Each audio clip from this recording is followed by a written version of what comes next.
Hello, everyone, and welcome to the Computer Science and Statistics Department at the University of Rhode Island. In today's lesson, we are going to talk about Windows Server 2012. Let's take a look at the agenda of what we are going to cover when we talk about our Windows Server. Okay, so the first and foremost, we're going to talk about getting started with Windows Server 2012. Then we're going to talk about planning for Windows Server 2012. And then we're going to go over some of the hardware requirements that is necessary to deploy a Windows Server 2012. And then we're going to talk about the Windows Server 2012 additions and roles. Okay. So without further ado, let's talk about planning for a Windows Server 2012. I'm sure many of you have heard the term before. If you fail to plan, you plan to fail. Okay. So whenever you're deploying a server infrastructure in any environment, whether it be Linux or Windows based, you want to make sure that you have a solid idea of what the role of the server will be. Okay. So it's very important to have a clear understanding of what the purpose of that server will be. So that way, when you deploy and release the final product in the environment, that everything works and functions properly. Okay. The planning process is critical because it can have a drastic impact on the installation phase. Okay. If you did not plan accordingly, most likely your installation will be off.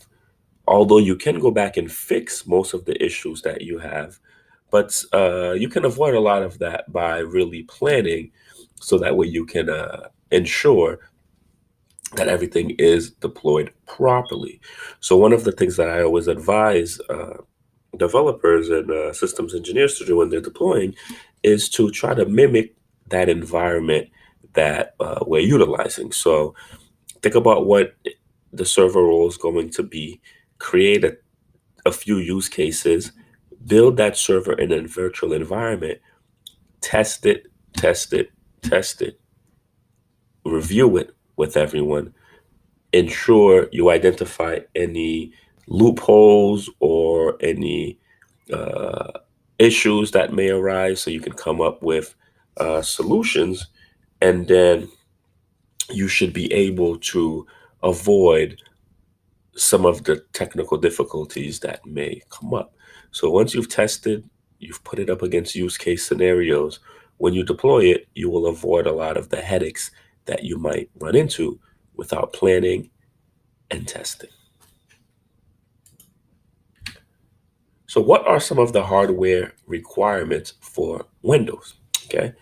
So similar to Windows Server 2008, Windows Server 2012 was released for only 64-bit versions. So if the operating system that you're running is not a 64-bit based operating system, or that you don't have a 64-bit processor in your system, you will not have the proper hardware to support this operating system. So you want to make sure that you have a 64-bit version of the Windows Server 2012 and that you have a 64-bit CPU or processor. So what are some of the hardware requirements that you need for a Windows Server 2012? Again, remember that these recommendations are the bare minimum to get your server up and running. I don't ever recommend using these in a real world environment because this is just to ensure that the server runs and functions properly. In a real environment, most of the time you'll need to probably double the processing power. You'll need 10 times the amount of memory that we have here, and usually 3 times the amount of hard drive space that you have. But to get the server up and running, the bare minimum hardware requirements that you need is a 1.4 gigahertz x64 processor. Again, it has to be a 64-bit processor, at least 512 megabytes of memory, 32 gigs or more of hard drive space, and a display that supports 800 by 600 resolution or higher. So now let's talk about the Server 2012 additions and roles. So your Windows Server 2012, okay, um, streamlined the number of additions to four. It used to have a few more, but it actually switched it to four. Okay. In this course, we're really going to focus on the standard edition, and we're going to get into the data center edition a little bit. One key thing to keep in mind is that um, both editions really provide the full capability of the Windows Server platform. So the difference between the data center and the standard edition really involves licensing the virtual operating system, which we're going to get into when we actually start configuring our server. So why are there four different editions of the server? There are four different editions because they all really do different things. For example, one of the editions we have is the data center. So the data center is designed for large-scale, highly virtualized infrastructures. It's ideal for public and private and hybrid cloud deployments. You have the standard edition, which is really designed for non-virtualized environments where physical server deployment is preferred. It's great for smaller infrastructures or branch offices, so to speak. So think about it like this. The data center you would usually typically use in a hospital of some sort where there's different departments. You have surgeries happening, you have transplants happening, you have just primary care doctors, people doing checkups, you have emergencies happening, you have a lot of client information and data that needs to be processed back and forth.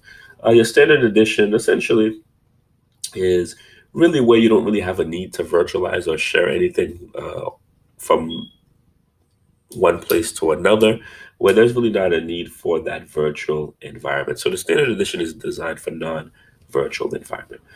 Then you have the essentials, which is really geared towards small business environments. It includes some of the built-in configurations to connect to the cloud-based services, and it's limited to 25 users. So if you have a small business environment, not a small business, because really no business is ever really small because it's a lot of work to manage a business. But if you have a small business environment, then the Essentials Edition is perfect for you. Lastly, you have the Foundation element, which provides a general purpose for Windows Server functionality.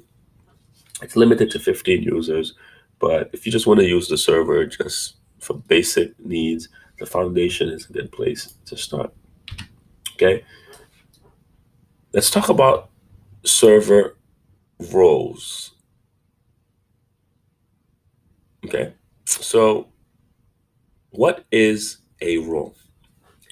A role is essentially a set of software features and functions that provide services for your server and infrastructure.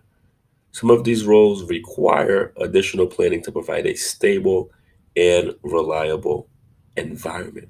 Okay, so if we look at this table here that I pulled directly from the Windows Server 2012 book, you will notice that some examples of the roles that you can have in your server.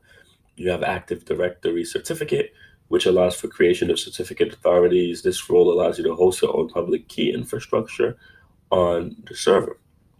Then you have Active Directory Domain Services. This provides a single sign-on or SSO capabilities for your network and network services. This allows for the creation of objects, right, such as users, groups, computers, and so on. So what that essentially means is you have the domain that you would create, and all of the users will fall into that domain. When they log in, you can specify and decide what kind of privileges you would like to give to those users that are a part of your domain. You have the Active Directory Federation Services, which provides a single sign-on capabilities across multiple forests and domains. Okay.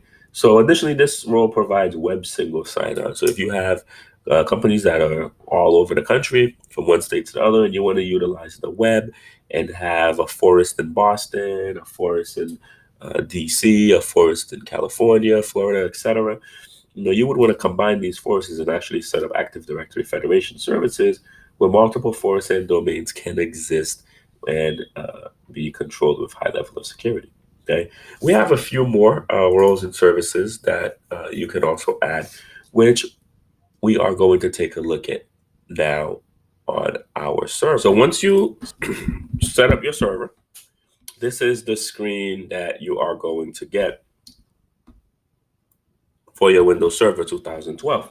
Okay, so some of the cool things that are available in the server are the different functionalities that I want to briefly introduce you to in getting started with the Windows operating system.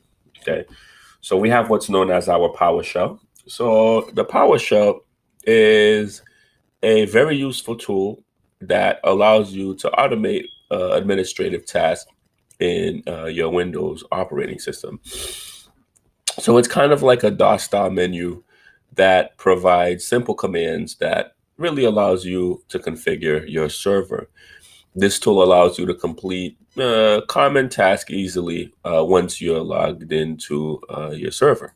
So one of the commands that I can use in my Windows server is sfconfig, right? So if I write sfconfig, I will be able to essentially, configure a number of things in my server. All right? I can configure domain name, uh, local administrators, I can update settings, etc.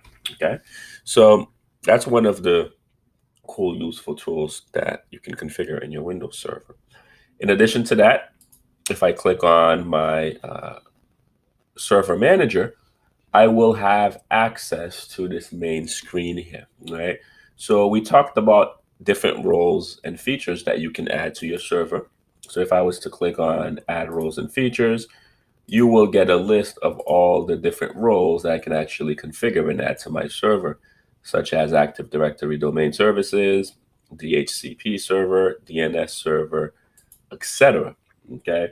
Um, I can click on my dashboard, which will show me all of my servers. So on the dashboard, I can see what all of my servers are. I can see what my local servers are, and I can see if there's any file and storage that have been configured. Currently, this is a blank server that has really nothing set up or installed on it. So that's why you see the screen that you see here. So the PowerShell allows me to perform simple tasks. I also have my basic command line where I can run simple commands that I would traditionally run in a Windows environment. There's really not a need for the command line as much because the PowerShell can do exactly what the command line can do, right? So if I was to do ipconfig, I would actually be able to see the IP address for my entire system. If I was to do a netstat, I'm sure, let's do a ping. If I was to ping, let's say google.com, I could also ping uh, in this server. Let's try something else. If it's not letting me ping, let's try to ping uri.edu. Okay. And you notice that I can ping the University of Rhode Island right from my server. So your server is really a useful tool when it comes to computer networks that allows you to do a lot of cool and useful things. And the reason that this dashboard looks the way that it does is because remember, Windows Server 2012 adopted the interface of Windows 8.1, right? And the server manager is essentially where you really go to configure all your roles and features, manage and add servers, or connect your server to the different cloud services that are available to you. In addition to that, in there you can click on manage where you can actually manage the different roles, remove roles, add servers. You can click on tools to see a list of all the tools that you have access to from your server. You can click on view to get a different scale or zoom in and out view of your server. And you can click on help to go to the server marketplace to check out what updates have happened or what forums are available. So as you can see, there's a lot of different features that this Windows server actually offers for me to use as a user. And in our next lesson, we're actually going to learn how to install and set up a Windows server environment. Thank you for watching.